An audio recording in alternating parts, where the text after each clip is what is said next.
Let every American, every lover of liberty, every well-wisher to his posterity, swear by the blood of the Revolution, never to violate in the least particular, the laws of the country, and never to tolerate their violation by others.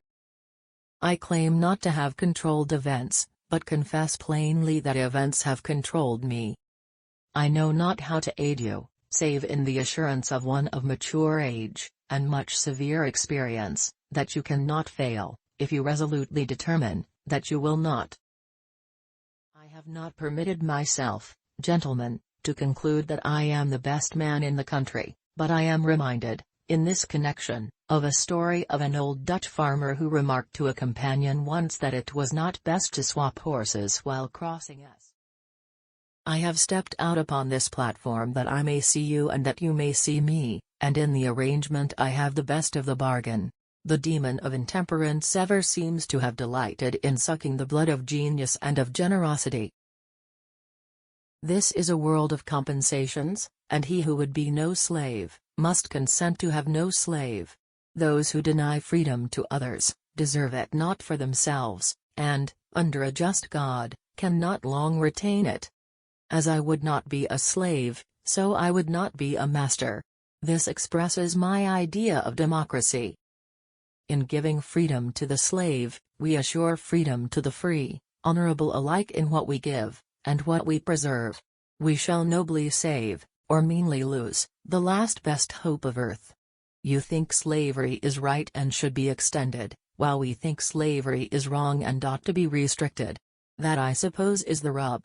It certainly is the only substantial difference between us. The one victory we can ever call complete will be that one which proclaims that there is not one slave or one drunkard on the face of God's green earth.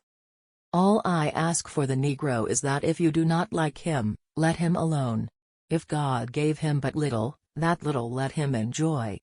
I leave you, hoping that the lamp of liberty will burn in your bosoms until there shall no longer be a doubt that all men are created free and equal.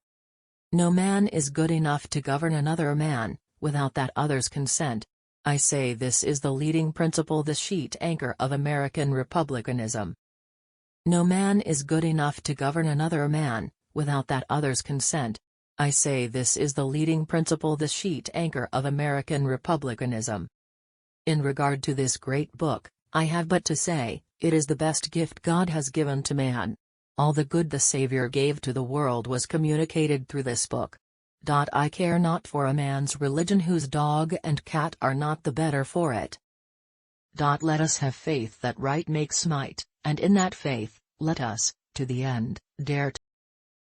The United States government must not undertake to run the churches. When an individual, in the church or out of it, becomes dangerous to the public interest, he must be checked. Any people anywhere, being inclined and having the power, have the right to rise up, and shake off the existing government, and form a new one that suits them better.